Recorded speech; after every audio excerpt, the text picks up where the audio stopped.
Welcome to our tutorial about debugging. Three types of errors exist: syntax errors, runtime errors, and logical errors. Syntax errors are often just spelling mistakes, as you've seen me do many times.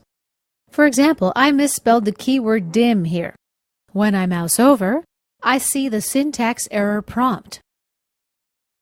Int A also has a blue squiggly line under it.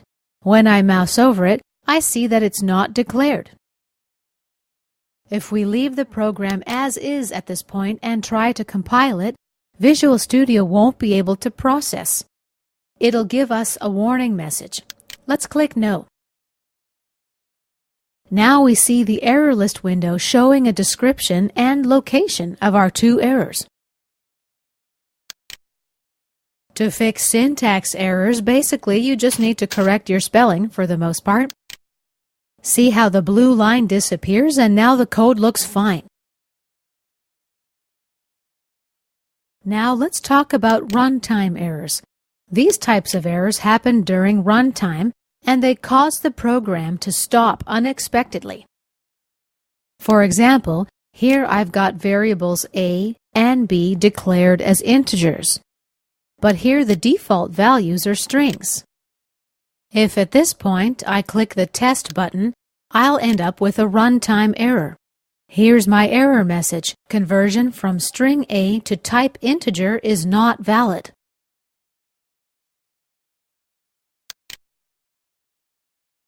Another type of error is human error. This type of error causes a program to produce unexpected results. Let's take a look at my example. We've got a pretty simple program. The integer in the left text box is compared to the integer in the right text box.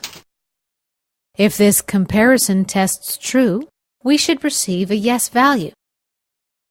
However, let's run the test. I receive a no value. This mistake was caused by human error. These are logical errors, and they are usually the most difficult to find and the most difficult to fix.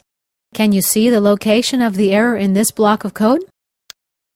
Here it is. Instead of the equals operator, I use the greater than operator. At this point, if you don't have the debug toolbar visible yet, right-click and ensure that it's checked. Now let's insert a breakpoint at line 6. Let's examine the code line by line while we execute it and see the changes inside the code.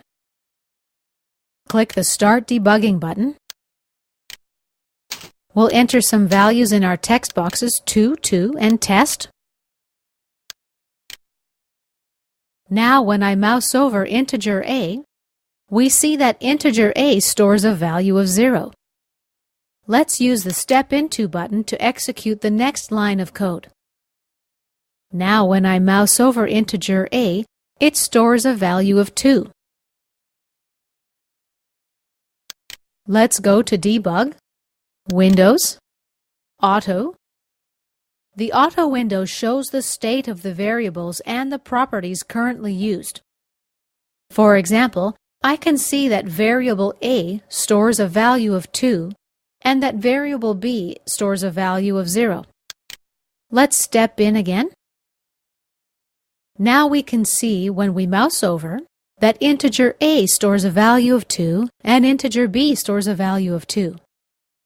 Mousing over the comparison operator shows us that it represents a Boolean value.